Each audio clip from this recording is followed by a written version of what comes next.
sharing your knowledge and wisdom with the world.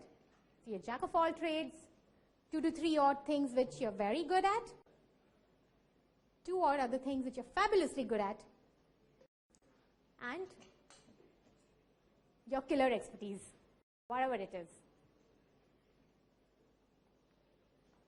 Use these 5 elements to revolve your thought leadership around. Okay? All right, so should I go on or should we wrap it? This is very interesting. I mean, that's what. So, public opinion. You want me to quickly run you all through the remainder? Oh, this is a little more different than what you're talking about. No, this is not the social part of it. I'll just take you quickly through it. So we have 2 versions today. I'm not talking about CMOs because, you guys are a different breed. I'm talking about CMOs in general. People who are not so, tech as well, if I may say. Okay? So we have the Stone Age CXO version and the Brand Age CXO version. So typically, there are guys who use Google for everything on this earth, but themselves. Like if I tell them, when was the last time Google used, they're like, never. I'm like, okay. So today one must, regardless of what profession he or she is in, Google himself or herself once a week to see what's happening, because especially people in your positions are always in the news, right? They always try to be the ideal CXO, impacting their balance sheets, bottom lines, but they forget to be their own chief branding officer first. Very active in fostering the company's reputation, but don't take active interest in building their personal brand reputation.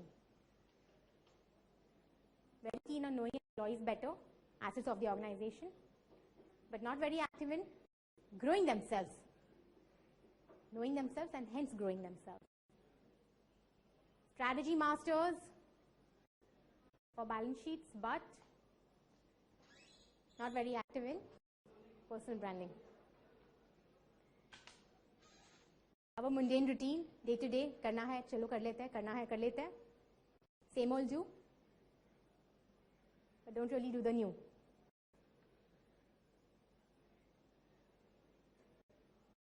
Stellar performers for the company, building a legacy, global footprint, but not having yet embarked upon creating a personal brand legacy. So 7 commandments for the CXO of today, tomorrow, encapsulated the whole 7 slides that we saw.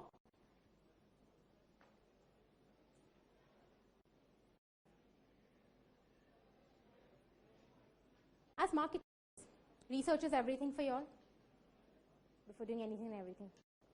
When was the last time each one of you all sitting here performed a personal brand audit? Never. We don't do that. Why we don't do that? We didn't know it happens. Possible. But yes, we can perform a personal brand assessment and audit today to discover what people know and think about the brand you. It is possible. Anybody is really interested in knowing more about it, we'll talk later. I'm going to wrap up for now. Yeah, that's the last slide. Beginning of personal branding for everybody is obviously to know your brand, who you are, and everything that we've spoken about today, and then embark upon the journey.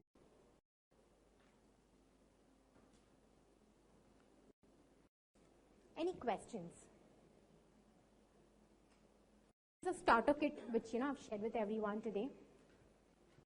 Take all through the entire process of discovering your personal brand, giving you some tips, tidbits to communicating your brand, your thought leadership, value addition with the world, your communities. I don't need to say anything to you about strategizing your social media presence, identity, footprint. You all have to get started. That's all. Yeah. Yeah. I think it needs some external view also. A lot of time, whether Right.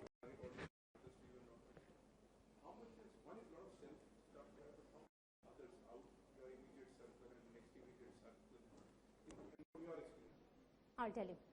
That's what I said, personal brand reputation audit. We do this as stage 1. That's the first thing we do when we start working on personal branding with a client. That is extrospection, because it's an audit done with your brand community to know about brand you, your reputation, what they think about you, what they know about you, and skills, leadership competencies according to them. And this is not a 360 thing we do in corporates. It's very qualitative and brand-centric. That is where the extrospection part of your comes from. Okay? Then it happens at the level you want it to happen, because you can decide your target audience.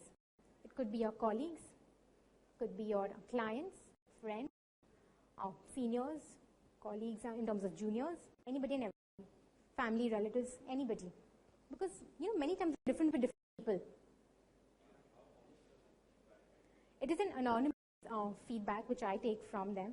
Okay, so they have nothing to worry about that. I'm going to reveal their identity, or it's a system actually. The system doesn't allow them to reveal their identities. Just classify them as who they are, like mentor, colleague, boss, friend, family, whatever it is. They just get classified.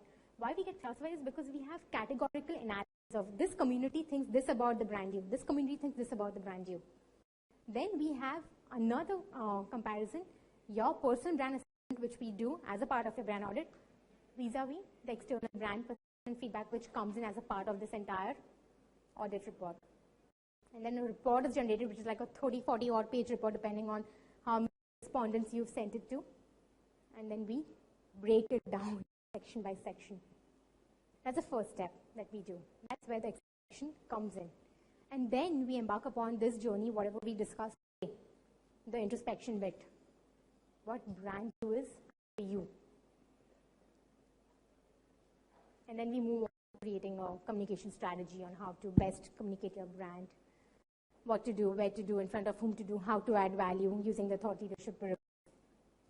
And then finally, delivery. How to deliver and start execution of personal brand management. And again, how to review it at the end of 6 months, 8 months, 1 year, whatever that you want to timeline it as. But then the most important challenge, it's a commitment. And you can't get all excited saying that I'm going to build a personal brand, and after 6 months you're like, listen, I don't have time. But you have to work on it consistently.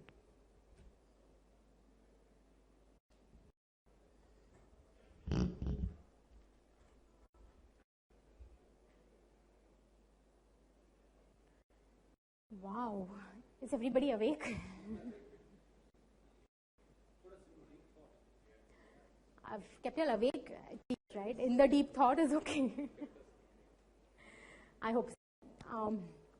It's been a little quiet, I know, but I understand because like they said earlier, everybody gets so reflective and they keep thinking and start thinking about a lot of new things which sometimes I throw at them. And many people tell me, we've never thought about all these things, especially when we sit and discover passions. It takes 2 to 3 hours when we discover passions. I've never thought about all these things in my life. Some people tell me, listen, and we have no passions. I work like a workaholic. So yes, it's a different experience of looking at your life, your brand, thinking of yourself as a brand. And, last thing I tell people is, listen, if, inshallah, I've been able to do it, you guys are like icons yourself, yeah. It just, that commitment is, bas, normal routine bahut ho gaya, I'm going to do something spectacular. Thank you. Thank you so much for being such a kind audience. And I've been able to not waste your time. 2 hours. 2 hours for CMOs is like, I don't know how many $1 million I've taken from your balance sheets. Great. I hope you'll have a lovely evening and see you all around. Thank you. Take care. Yes. So if you could just, give me your cards or just give it to Payal as well.